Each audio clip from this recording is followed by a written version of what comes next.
confirmar si puedes grabar o si no, Prende el micrófono. lo transmito o Sí, si puedes grabarlo, ¿sí? sí lo puedo grabar. Ya, chévere, listo. Entonces, sin más que decir, recordar que esa ponencia va a estar siendo grabada, pueden compartirla a sus demás compañeros, las otras dos de cardiovascular y cabeza y cuello ya se subieron y pues está a disposición vuestra de poder visualizarlas, ¿no? Bien, entonces yo doy la bienvenida a Víctor, es un compañero de código, ¿no? Entonces, Víctor, el tiempo es tuyo, ¿sí? Y adelante.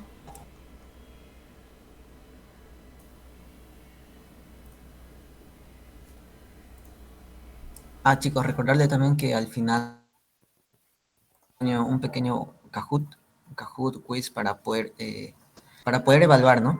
Para poder evaluar el conocimiento en esa pequeña charla. No va a ser difícil, así que presten mucha atención. Y bueno, bien, Víctor, adelante. Bien. Chicos, buenas noches y feliz semana con cada uno de ustedes. Primero agradecer a Diego por la invitación para hacer esta ponencia sobre semiología abdominal. Bien, para las referencias que he utilizado para esta ponencia son los libros de Argente Álvarez y Semiología Médica, asimismo como el manual de Mosby de Exploración Física. Y bueno, el libro base pues para semiología vendría a ser de Argente Álvarez, ¿no? De Semiología Médica, que también se podría complementar, ¿no? Con este manual que me pareció interesante.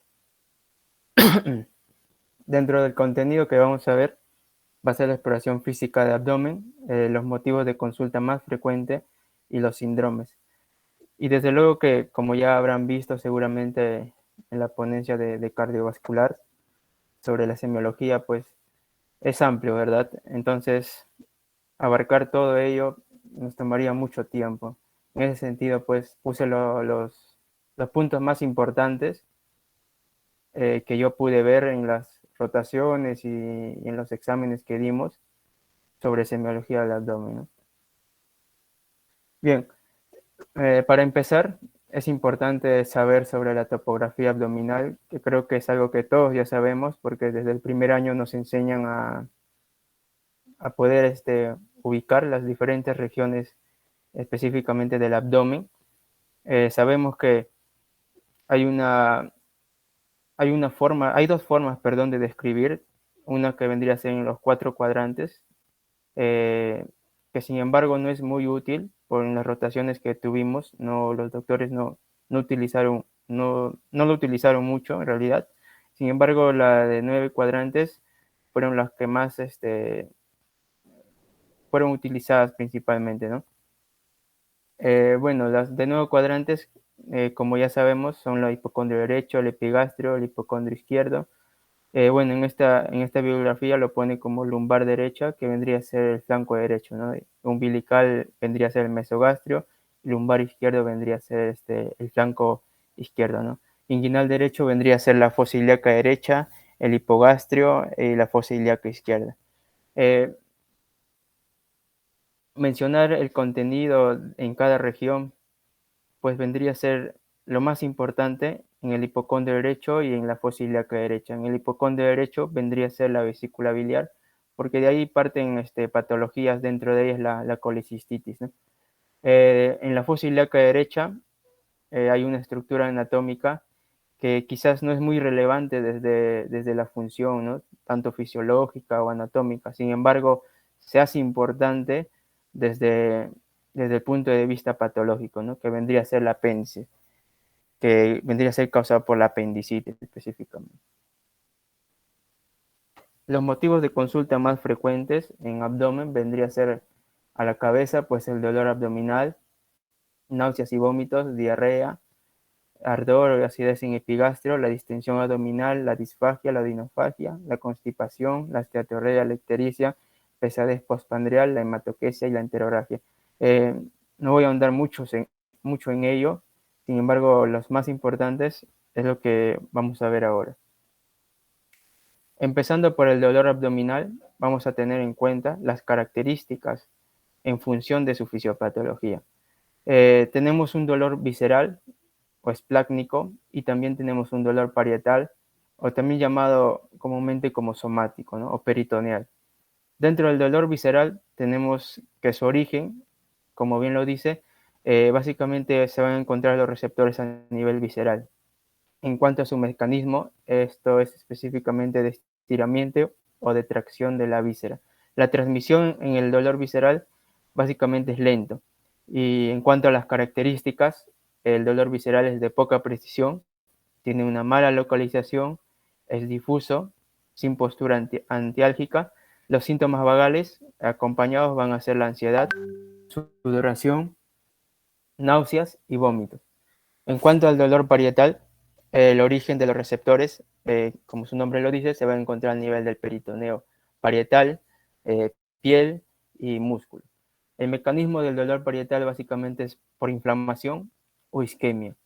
La transmisión, en el caso del dolor parietal, es rápida, debido a que va a tener las fibras nerviosas van a estar más mielinizadas, de tal manera que el impulso nervioso va a llegar de manera mucho más rápida desde el cono axonal hasta el axón, ¿no? Para la posterior liberación de los neurotransmisores, ¿no? Básicamente eso vendría a ser la explicación de por qué el dolor parietal es mucho más rápido en comparación del dolor visceral, ¿no? Las características del dolor parietal van a ser de dolor intenso, bien localizado, punzante y la postura antiálgica. Respecto a la anamnesis del dolor abdominal, básicamente es importante saber el inicio y duración, cuándo empezó el dolor, si fue súbito, en caso de una perforación de víscera hueca u oclusión de una arteria. Saber también las características del dolor, si es sordo, si es quemante, urente, lacerante o en retortijón o tipo cólico. La localización, básicamente inicial, o si hubo un cambio de localización durante el tiempo. Eso es característico de la apendicitis, ¿no? Donde el dolor por lo general va a empezar en epigastrio o mesogastrio y que posterior a ello se va a ubicar en fosa ilíaca derecha, ¿no? Que es conocido como el patrón de Murphy, que lo vamos a ver también más adelante. Respecto a la irradiación, eh, típicamente una de las patologías es la pancreatitis, ¿no? Donde la irradiación del dolor se va a ir hacia la espalda, ¿no? Que también los doctores lo conocen como un dolor que se irradia en forma de cintura, dice, ¿no? O en forma de faja, ¿no? Los síntomas asociados también es importante tener en cuenta si el dolor está acompañado de vómitos, diarrea, estreñimiento, ictericia, pérdida o aumento de peso. Algo que es importante y que creo que a muchos nos ha ayudado es sobre esta memotecnia sobre la licia, ¿no? Sobre la A de antigüedad, la L de localización, la I de irradiación, la característica del dolor, la I de intensidad, los atenuantes y los agravantes, ¿no?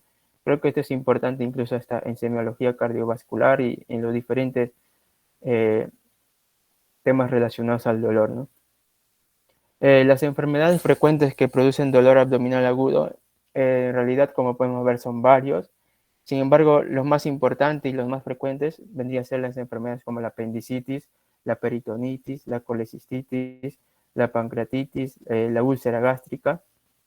Y dentro de la apendicitis, como ya les había mencionado, inicialmente el dolor va a ser periumbilical o epigástrico, ¿no? Que el dolor va a ser tipo cólico y que posteriormente esta se va a localizar a fosa ilíaca derecha y con frecuencia en el punto de McBurney, que más adelante también lo vamos a ver. Los posibles síntomas y signos asociados a esta enfermedad de la apendicitis va a ser ese reflejo de defensa a la palpación, asimismo como el signo de iloceos positivo, signo del obturador positivo, la hiperestesia de la piel en la fosa ilíaca derecha, así como la anorexia, náuseas o vómitos. Básicamente después del inicio del dolor, ¿no? Así como fiebre, así como el signo de Aron, de Robson, de Markley y de McBurney. Desde luego que no se va a presentar en su totalidad todos estos signos y síntomas. Sin embargo, lo más frecuente vendría a ser el dolor inicial, ¿no? A nivel periumbilical o epigástrico y que posteriormente se va a fosa ilíaca derecha. Dentro de la colicistitis vamos a tener la característica habitual del dolor, un dolor intenso y continuo en la fosa, en el cuadrante superior derecho, perdón, o hipocondrio derecho, donde ahí se va a encontrar la vesícula biliar. Y asimismo, este se puede referir a la zona de la escápula derecha. Los posibles síntomas y signos asociados, vamos a tener dolor a la palpación y rigidez en el hipocondrio derecho, así como el signo de Murphy, específicamente y localizado, ¿no? en el punto cístico, que también lo vamos a ver más adelante, así como vesícula biliar palpable, anorexia, vómito, fiebre y posible ictericia. Dentro de la pancreatitis, básicamente el dolor es intenso y súbito. Creo que en comparación con las demás enfermedades, el dolor en la pancreatitis vendría a ser mucho más que los otros. Asimismo, como puede estar presente en uno o en los dos flancos, se puede referir al hombro izquierdo y como ya había mencionado, este dolor puede irradiarse hacia la espalda, ¿no? En forma de fajín, le dicen, ¿no? Dentro de los signos asociados vamos a tener dolor a la palpación en el epigastrio, vómitos, fiebre, el signo de Gray-Turner y el signo de Cullen, que lo vamos a ver también más adelante en unas imágenes. Ambos signos aparecen 2 a 3 días después del inicio, ¿no? del dolor. Otra enfermedad importante vendría a ser la úlcera gástrica, que básicamente el dolor va a ser súbito en el cuadrante superior derecho. Se puede referir a los hombros y los signos asociados van a ser, pues, básicamente va a haber una distensión o aumento de la resonancia sobre el hígado, va a haber una sensibilidad en el epigastrio o en el cuadrante superior derecho, la pared abdominal va a estar rígida y dolor de rebote a la palpación. Otro motivo de consulta frecuente vendría a ser la disfagia, que no es lo mismo decir con odinofagia, puesto que la disfagia es la dificultad a la deglución y la odinofagia es el dolor a la deglución. Las causas de disfagia pueden ser orofaringias o esofágicas. Dentro de las orofaringias vamos a tener a las enfermedades neuromusculares. Básicamente ahí tenemos al accidente cerebrovascular y las enfermedades neurodegenerativas como la enfermedad de Parkinson, la esclerosis múltiple, la esclerosis lateral amiotrófica, así como las enfermedades autoinmunitarias, ¿no? Donde el sistema inmune va, pues, a atacar a los receptores de acetilcolina, tanto nicotínicos como muscarínicos. También a las miopatías inflamatorias. Otro vendría a ser los trastornos motores, como la disfunción del esfínter esofágico superior, que vendría a ser la relajación incompleta, ¿no? Conocido como la acalasia. Los defectos estructurales, vamos a tener divertículo de Zenker, neoplasias, resección quirúrgica, radiación de la orofaringe.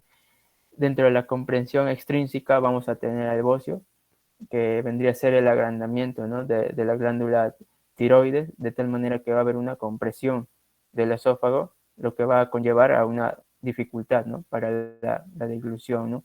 que vendría a ser la disfagia. Dentro de las causas esofágicas, vamos a tener también aquí a los trastornos motores, a la acalasia, al espasmo difuso del esófago, la esclerodermia, y asimismo como las lesiones estructurales obstructivas intrínsecas, como la estenosis péptica, el anillo de Chatzky, dique del esófago inferior, el cáncer de esófago, y a nivel extrínseco tenemos los tumores mediastínicos. Dentro del enfoque diagnóstico para lo que vendría a ser trastornos de la deglución, es importante la anamnesis, puesto que de acuerdo a ello nosotros vamos a orientar a una causa exacta o específica, ¿no? que vendría a ser, uno, la dificultad en iniciar la deglución. Podríamos tener en cuenta la disfagia orofaringea, ¿no? En cuanto si el alimento se atasca después de la deglución, vamos a tener en cuenta una disfagia esofágica. Dentro de la disfagia esofágica se pregunta el paciente, ¿no? si es a los sólidos o si es a los sólidos y a los líquidos. Si es a los sólidos y a los líquidos, esta disfagia, vamos a tener que el trastorno es motor neuromuscular. Luego vamos a ver si es intermitente y progresivo. De acuerdo a ello, nosotros nos orientamos, en caso fuera progresivo, vamos a tener ahí como principal causa o sospecha se vendría a ser la calasia, ¿no? En caso de la intermitente, acompañado de dolor torácico, vendría a ser el espasmo esofágico difuso, ¿no? Desde luego que el dolor torácico no vendría a ser como primer diagnóstico, ¿no? El espasmo esofágico difuso, más bien lo más importante vendría a ser aquí sospechar de un infarto, ¿no? La disfagia esofágica a los sólidos vendría a ser una obstrucción mecánica anatómica y de igual manera si es intermitente y progresivo, ¿no? Y asimismo, si es intermitente vendría a ser un anillo pues esofágico, como por ejemplo en la enfermedad de Chatsky, como ya lo había mencionado, ¿no? Bueno, otro trastorno de la digestión, otro motivo de consulta muy frecuente vendría a ser la dispepsia, que no es más que el dolor o malestar localizado. Dentro de la dispepsia, los síntomas y signos de alarma vamos a tener en cuenta aquellos pacientes mayores de 50 años, anoréxicos, que tengan disfagia, que tengan ictericia, anemia, y si tuvieran cualquiera de ellos, que son los síntomas y signos de alarma, se vendría a hacer una endoscopía, ¿no? Y de acuerdo a ello, hacer un tratamiento específico. Otro motivo de consulta frecuente vendría a ser náuseas y vómitos, para lo cual es importante tener en cuenta y conocer pues el centro del vómito, ¿no? Que se va a ubicar específicamente en la formación reticular ascendente del bulbo raquídeo, que está ubicado, vale decir, en el bulbo raquídeo que pertenece al tronco encefálico, es donde se va a ubicar el centro del vómito y es donde le van a llegar las diferentes aferencias y a su vez estimular para que pueda dar el reflejo del vómito, ¿no? Y ahí tenemos pues como el sistema vestibular, el sistema nervioso central, otra causa vendría a ser a nivel gastrointestinal y cardíaco, y principalmente el gastrointestinal a través de los receptores de 5-hidroxitriptamina, que vendría a ser del receptor de serotonina. Dentro de las náuseas y vómitos es importante tener en cuenta y preguntar durante la anamnesis los tipos, ¿no? Si este vómito es de tipo alimenticio, si es un vómito con contenido sanguinolento o fecaloide. También es importante diferenciar entre hematemesis y hemoptisis. Recordar que la hematemesis es básicamente la sangre con contenido alimenticio y el color es mucho más oscuro debido a que esta sangre pues ha sido ya digerida, ¿no? En cambio la hemoptisis vendría a ser una sangre pues sin contenido alimenticio y es mucho más rojizo en comparación de la hematemesis, que es más de origen gastrointestinal en comparación del otro que es más de origen respiratorio. Del contenido alimenticio es importante tener en cuenta si este contenido es de alimentos sin digerir, entonces se sospecharía de que la falla o la patología, por decirlo así, estaría a nivel esofágico, y si el alimento está pues digerido, vendría a ser el problema a nivel del estómago, ¿no? Puede ser por una gastroparesia o a nivel de una obstrucción suprapilórica, ¿no? Y si el contenido es bilioso, vendría a ser una obstrucción a nivel infrapilórico. Respecto al tiempo, es importante también saber si las náuseas y los vómitos son por las mañanas y si los vómitos son explosivos y si es una hora post ingesta, ¿no? Como en la gastroparesia. Los síntomas asociados a náuseas y vómitos vamos a tener eh, dolor, pérdida de peso, vértigo y diarrea, ¿no? Dentro del contexto clínico, para lo que vendría a ser náuseas y vómitos, tenemos a las urgencias abdominales, a las alteraciones digestivas, las infecciones gastrointestinales, la hipertensión intracraneana, desde luego que esta va a causar vómitos de manera, como lo había mencionado, de manera explosiva, en comparación de uno de causa gastrointestinal, ¿no? La enfermedad del laberinto, las alteraciones endocrinológicas, el embarazo, la enfermedad cardíaca, fármacos y psicógenos. Dentro de la diarrea, que es otro motivo de consulta frecuente, vamos a tener en cuenta que su concepto no es más que el aumento de la frecuencia y disminución de la consistencia. Vamos a tener que puede ser aguda, de inicio brusco menor a 2 semanas, y crónico cuando es mayor a 4 semanas. Y ahí tenemos las diferentes etiologías de las diarreas agudas, desde infecciosas, desde enterotoxinas y fármacos. Dentro de la diarrea, para la anamnesis es importante hacer las preguntas al paciente si la diarrea se acompañó de vómitos, fiebre, dolor abdominal, si ha tomado algún medicamento, algún otro familiar que haya en su entorno, ¿no?, haya experimentado esos síntomas parecidos, ha aparecido de forma de repente, si ha estado de viaje y ha bebido en lugares sospechosos, pues todo ello es importante tener en cuenta porque hay en zonas endémicas pues donde predominan ciertas enfermedades diarreicas, ¿no? Y eso nos orientaría para un mejor tratamiento, ¿no?, un diagnóstico y tratamiento. Como dice ahí, se hace la historia clínica, la investigación epidemiológica, y si es infecciosa o no infecciosa. Si es infecciosa, los criterios de gravedad, se le pide en laboratorio de rutina, en cultivos, extendido en materia fecal o cultivo de materia fecal, de acuerdo a lo que nos estamos orientando, y de ello se hace el tratamiento, ¿no? Dentro de la constipación, vamos a tener en cuenta si tiene dos o más de menor a 2 deposiciones por semana, si la deposición es dura, si la evacuación es esforzada, si la sensación de evacuación es incompleta, lo que se conoce como tenesmo. Entonces vamos a hablar de una constipación. Dentro de la clasificación vamos a tener la constipación primaria y la constipación secundaria. Dentro de ellos tenemos a los hábitos dietéticos, la baja ingesta de fibras y líquidos, anorexia, y también fármacos, ¿no?, como los opiáceos, los anticolinérgicos, antidepresivos, antipsicóticos, y entre otros. Dentro de las endocrinometabólicas tenemos a la hipercalcemia y la hipopotasemia, desde luego que es uno de los más importantes que pueda causar constipación. Bueno, y el hipotiroidismo, desde luego que si el hipertiroidismo causaba diarrea, pues el hipotiroidismo es lo contrario, no causa la constipación o el estreñimiento. Dentro de las alteraciones neurológicas también está la esclerosis múltiple, la enfermedad de Parkinson, entre otras.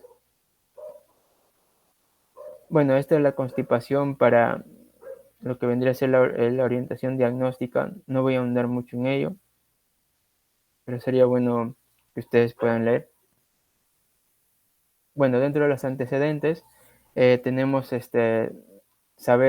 tenemos que saber la edad, el sexo, la profesión, la raza, el lugar de origen y residencia del paciente, porque de acuerdo a cada uno de ellos también nos orienta a un posible diagnóstico.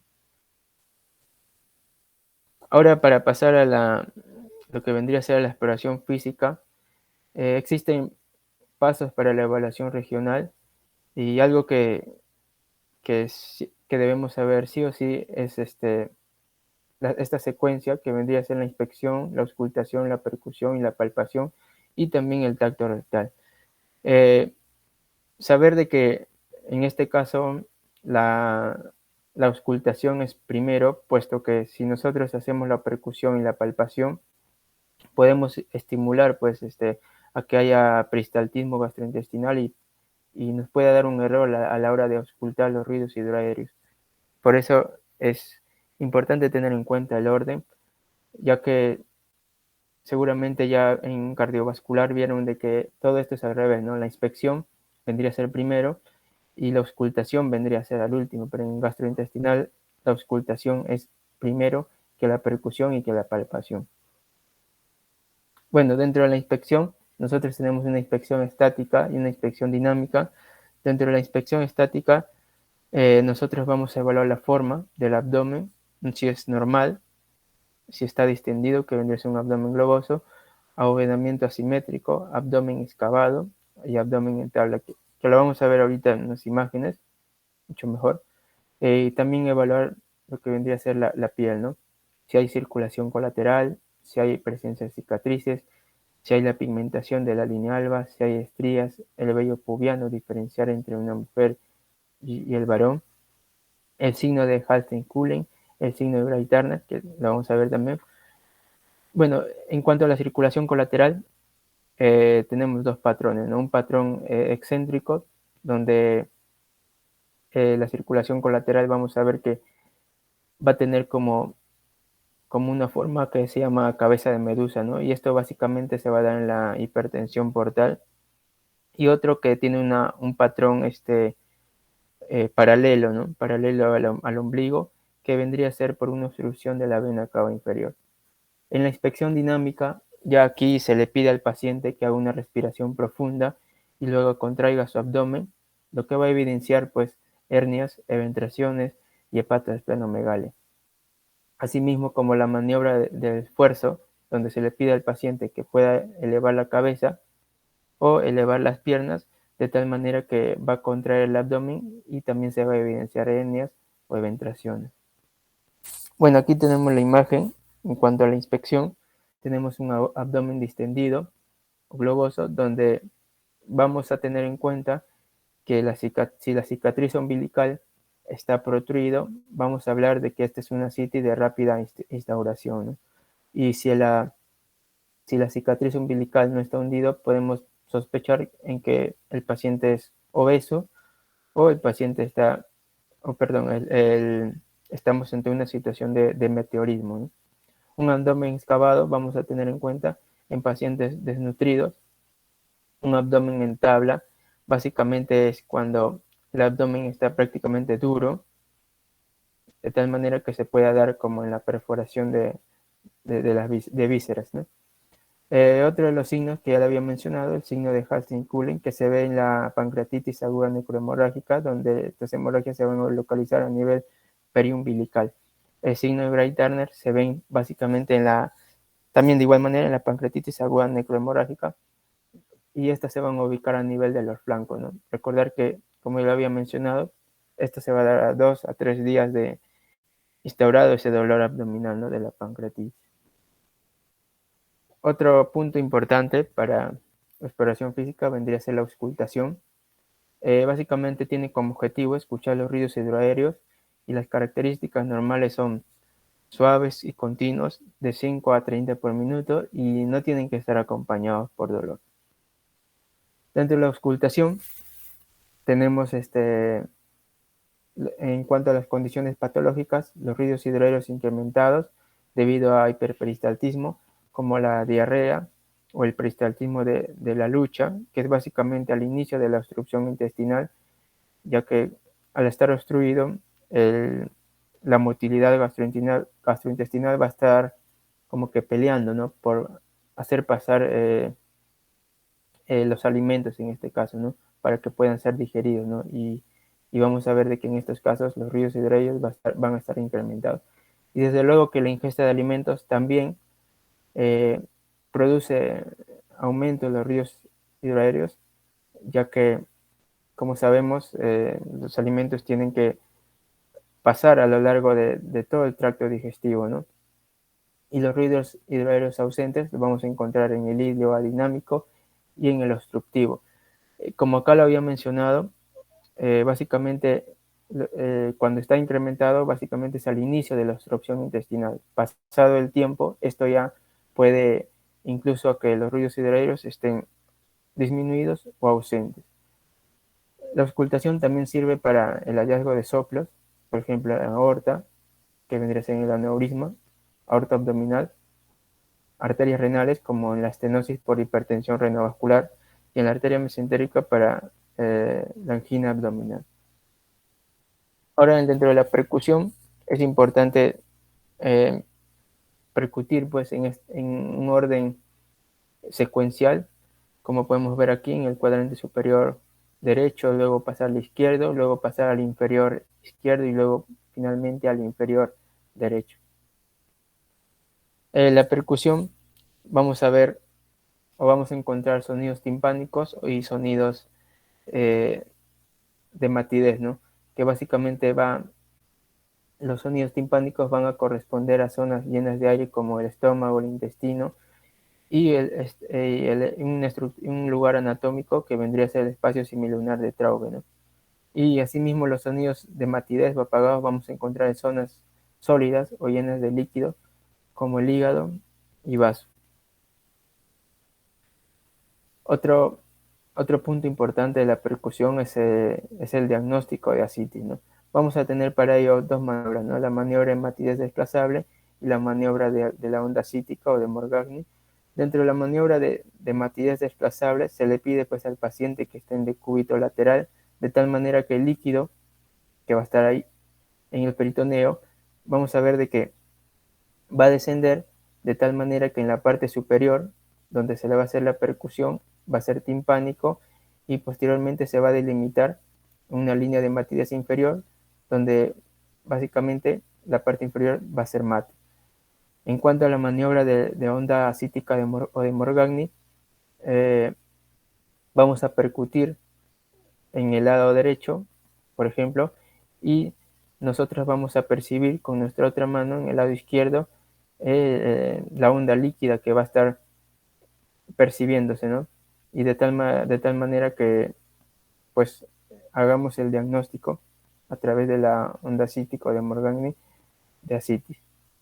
Algo importante también es que cuando la asitis libre en el límite superior de matidez es cóncavo hacia arriba y cuando la convexidad es convexo hacia arriba, vamos a sospechar de un globo vesical, miomas uterinos, embarazo, como podemos ver ahí en la imagen. Dentro ahora de la palpación, creo que es el punto más importante de lo que vendría a ser la exploración física.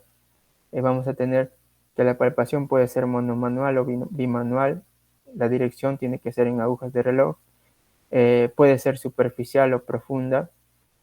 Básicamente la superficial vamos a tener que la palpación de la pared abdominal y la profunda, básicamente la palpación va a ser del contenido del abdomen.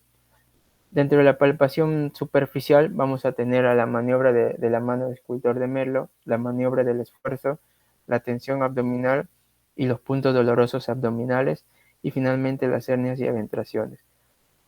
Dentro de la palpación profunda tenemos a la maniobra de Minkowski, a la maniobra de Giudice San Martino, a la maniobra de deslizamiento de Glennar y Hausmann. Asimismo, en la palpación podemos hallar hernias, que no es más que la salida del peritoneo parietal y del tejido celular subcutáneo, acompañado ¿no? de vísceras a través de un orificio de la pared anatómicamente constituido, ¿no? Vamos a tener en cuenta que las hernias pueden ser reductibles o irreductibles. Cuando es reductible hablamos cuando vuelve a la cavidad abdominal con compresión manual, irreductible cuando no vuelve a la cavidad abdominal. Y de acuerdo a donde se ubiquen, se lleva el nombre, ¿no? Como las hernias epigástricas, umbilicales, inguinales o femorales. Dentro de la palpación, básicamente vendría a ser el hígado, por decirlo así, la estructura que más hallazgos fisiopatológicos, ¿no? O patológicos es que es lo que vamos a encontrar. Como les había dicho, existe la palpación monomanual y bimanual. Aquí tenemos ejemplos de palpación monomanual.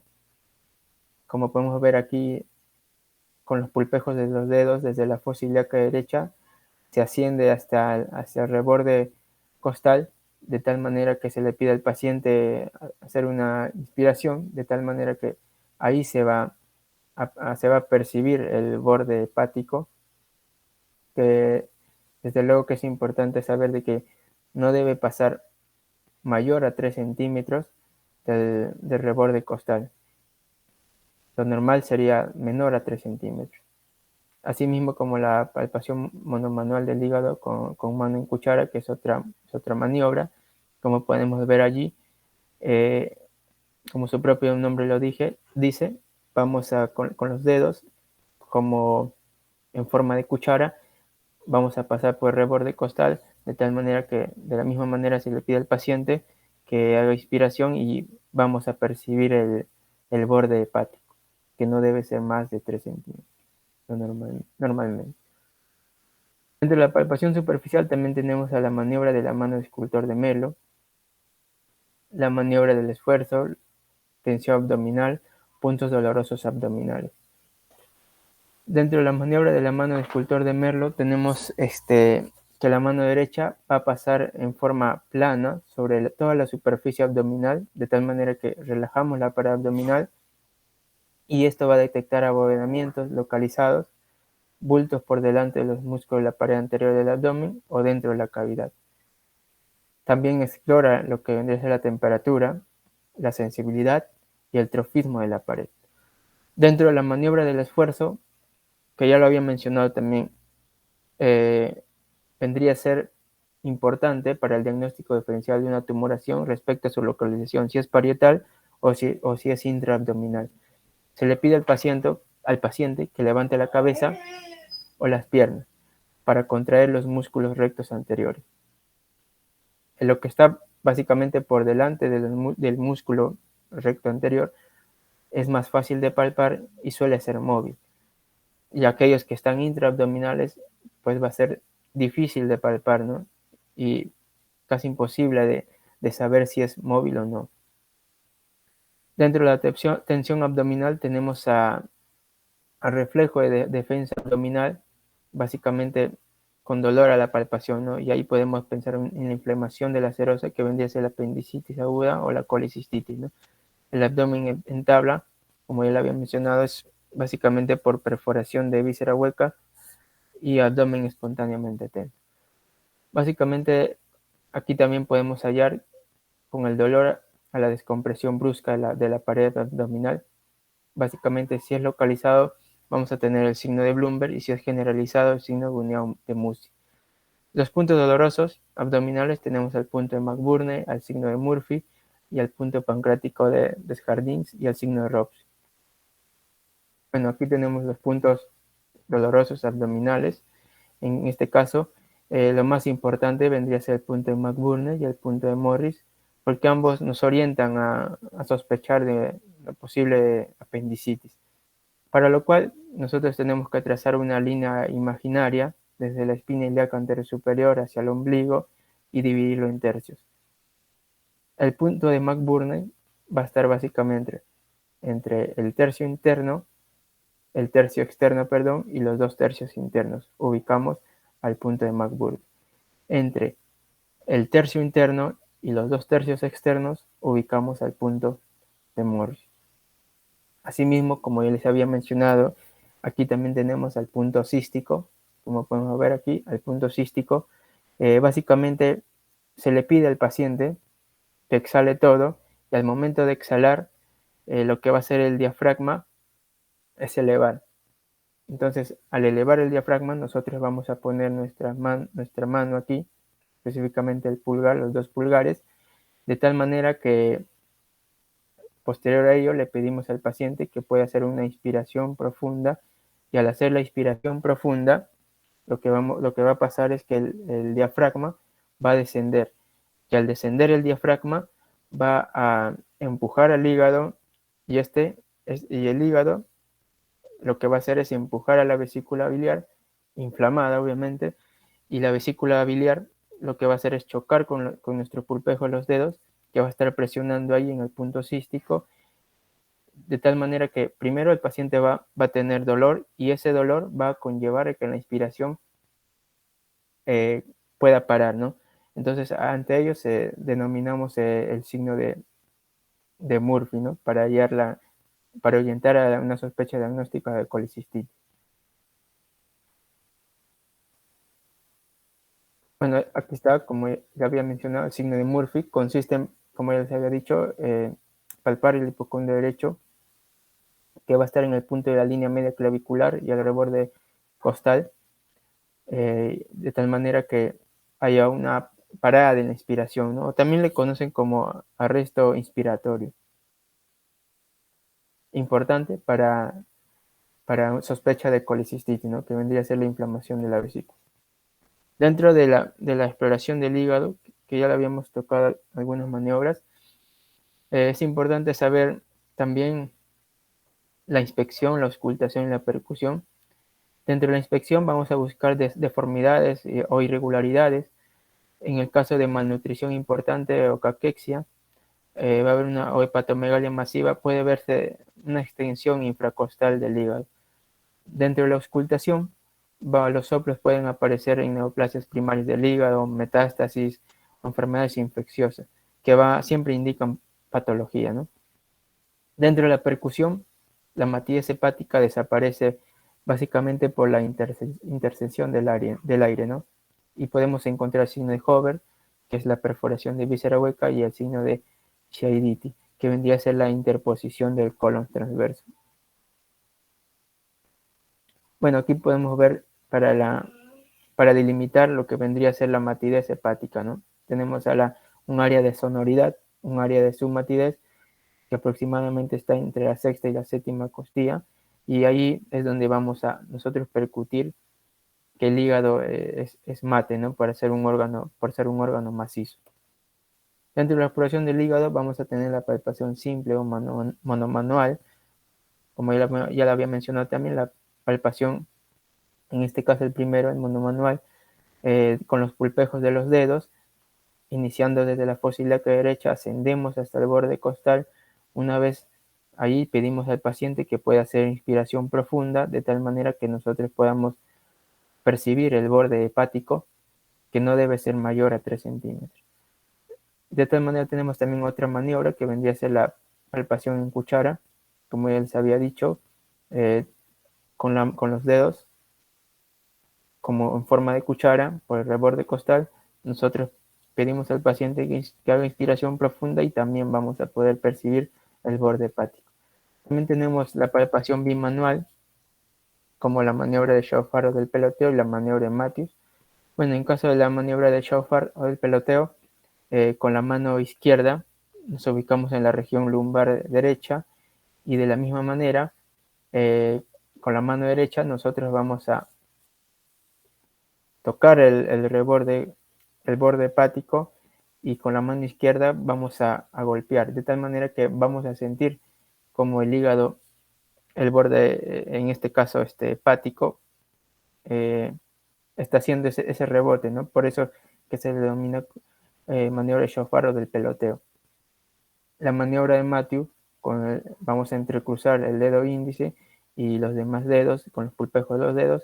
Vamos de igual manera, como una forma de la maniobra de cuchara, en este caso bimanual, también vamos a percibir el borde hepático, que no debe ser mayor a 3 centímetros. Dentro de lo que vendría a ser la maniobra de Glenard y Hausmann, que puede ser manual o bimanual, en este caso lo está haciendo de manera bimanual, en este caso entrecruza los dedos también, y básicamente este es importante porque va a hallar movilidad, consistencia y diámetro y aparición del dolor. También tenemos a la maniobra de Gilbert, que es útil para hallar o saber si esto es hígado graso o no. De tal manera que también, en este caso, con los pulpejos de los dedos vamos a unir tanto el dedo índice como el dedo medio y el anular, de tal manera que de la misma forma se le pide al paciente que haga inspiración y también podemos percibir el borde hepático.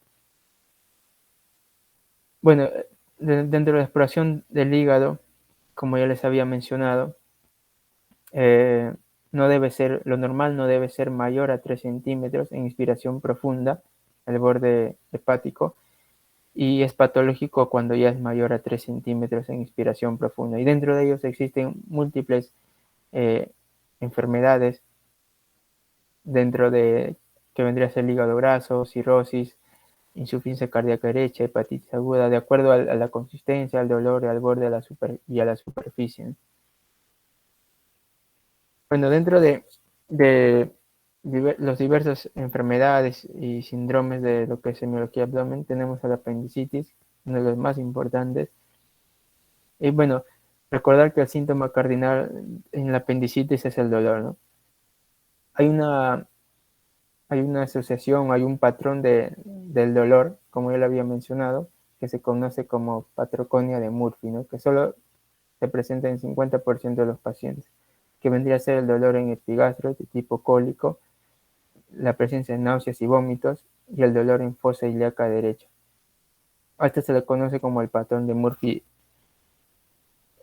Y dentro de la exploración física también tenemos el dolor a la palpación en fosa ilíaca derecha, principalmente en el punto de McBurney, como ya lo habíamos mencionado, en los 2 tercios, entre los 2 tercios internos y el tercio externo, interno y externo, perdón, vamos a hallar el punto de McBurney, ¿no? El signo de Bloomberg, que es inespecífico, va a indicar irritación peritoneal, y el signo de Robson, esta irritación puede provocar dolor en la fosa ilíaca derecha al presionar la fosa ilíaca izquierda, que lo vamos a ver también en la siguiente diapositiva. Los síntomas inespecíficos asociados son náuseas, anorexia hasta en el 80% de los casos, vómitos, fiebre leve, diarrea y estreñimiento. Dentro de la ubicación, bueno, es importante saber de que el apéndice vermiforme, básicamente el 41% de los casos se va a encontrar retrocecal, ¿no? Bueno, aquí tenemos el punto de McBurney, que ya lo había mencionado. Y bueno, como podemos ver, tiene una sensibilidad de 50 al 94% y una especificidad de 75 al 26%. Y ahí podemos ver, ¿no?, que se encuentra en 2 tercios, entre los 2 tercios internos y el tercio externo, el punto de McBurney.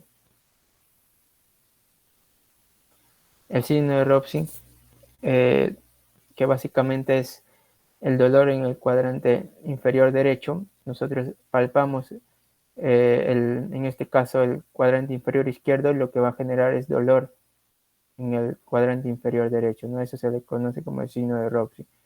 Como podemos ver, su sensibilidad es baja y su especificidad también, ¿no? Bueno, otro signo de irritación peritoneal tenemos el signo de la tos o signo de Dunphy, donde nosotros, pues al presionar, pedimos, al presionar la fosa ilíaca derecha, pedimos al paciente que pueda toser. Eso le va a generar dolor, ¿no?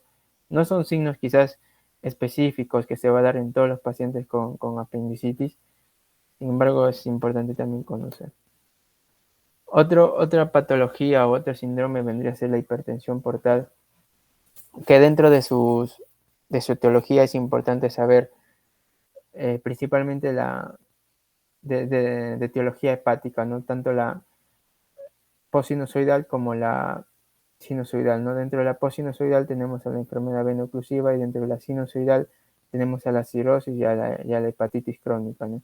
Dentro de las suprahepáticas, para hipertensión portal tenemos la insuficiencia cardíaca, la pericarditis constrictiva, la trombosis de las venas suprahepáticas. Y ahí tenemos diversas manifestaciones que van a dar de acuerdo a la etiología, no sea suprahepática, hepática o infrahepática. Bueno, muchas gracias. Eso fue lo que traje para esta ponencia. Estoy presto a sus preguntas, o quizás también ustedes puedan agregar o quitar algo para la información que traje, ¿no? Creo que todos estamos en un proceso de aprendizaje y sería bueno que puedan también aportar, ¿no? Víctor, muchas gracias. Estamos muy agradecidos por el conocimiento que hoy nos has traído. Esto queda grabado, chicos, para que puedan revisarlo con más calma, mayor detenimiento. No sé si hay disposición de tiempo para hacer el Kahoot, o si no, pues lo dejamos de lado, tal vez, y ya se lo pasamos por interno para que lo compartan con sus compañeros, ¿no? Algunas preguntas, no sé si me confirma Marcela o si es el Kahoot, si no, para pues dejarlo al lado y se los pasamos por interno, ¿no? Para que puedan resolverlo con más calma, con más tranquilidad, ¿no?